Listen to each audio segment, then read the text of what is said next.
बहुत समय पहले एक घना जंगल था जहां सभी जानवर मिलजुल कर रहते थे। इस जंगल का राजा शेर था, जो अपनी ताकत और समझदारी के लिए मशहूर था। शेर का नाम था सिंहराज। वह जंगल की हर समस्या को सुलझाने में मदद करता था। एक दिन जंगल में एक नई समस्या पैदा हुई। हर जानवर को ऐसा लग रहा था कि उनके खाने पीने की चीजें कम हो रही हैं। हर कोई परेशान था, लेकिन कोई भी शेर से अपनी समस्या कहने की हिम्मत नहीं कर पा रहा था। दूसरा भाग, खरगोश की होशियारी। उस जंगल में एक छोटा और तेज दिमाग वाला खरगोश भी रहता था, जिसका नाम था चीकू। चीकू को जंगल के बाकी जानवरों ने अपनी समस्या बताई। उसने तय किया कि वह इस बारे में शेर से बात करेगा। चीकू शेर के पास गया और बोला, महाराज, जंगल में खाना कम हो रहा है। हमें कुछ उपाय करना चाहिए, वरना भूख से कई जानवर मर जाएंगे। शेर ने गंभीरता से चीकू की बात सुनी और कहा, ठीक है, मैं इसका हल निकालने की कोशिश करूंगा। तीसरा भाग, बंदर की चालाकी। जंगल में एक शरारती बंदर भी रहता था, जिसका नाम था मोंटी। मोंटी को हमेशा शरारत करना पसंद था।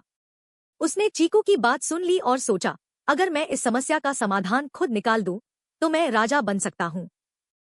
मोंटी ने चुपके से जंगल में अफवाह फैला दी कि शेर अब बूढ़ा हो गया है और वह राजा बनने के लायक नहीं है। जानवरों में हलचल मच गई। चौथा भाग, एक योजना।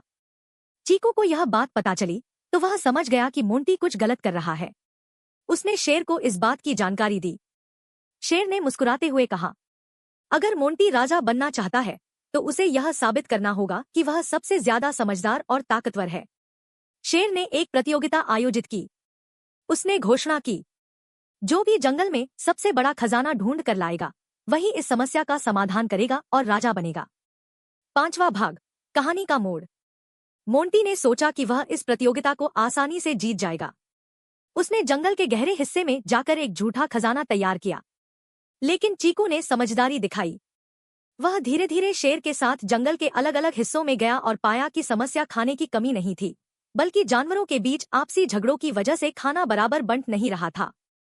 चीकू ने इस समस्या का हल निकाला और सभी जानवरों को समझाया कि अगर वे मिलजुल कर काम करेंगे तो खाना कभी कम नहीं होगा। अंतिम भाग, सच्चा राजा। जब प्रतियोगिता खत्म हुई तो मोंटी ने अपना झूठा खजाना शेर को दिखाया। लेकिन शेर पहले ही चीकू की सच्चाई जान चुका था। उसने कहा, मोंटी, तुम्हारा खजाना नकली है।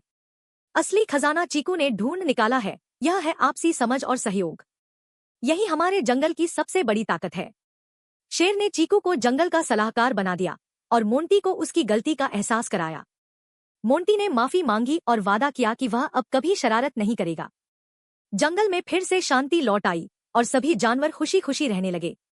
सीख, मिलजुल कर काम करने से बड़ी समस्या हल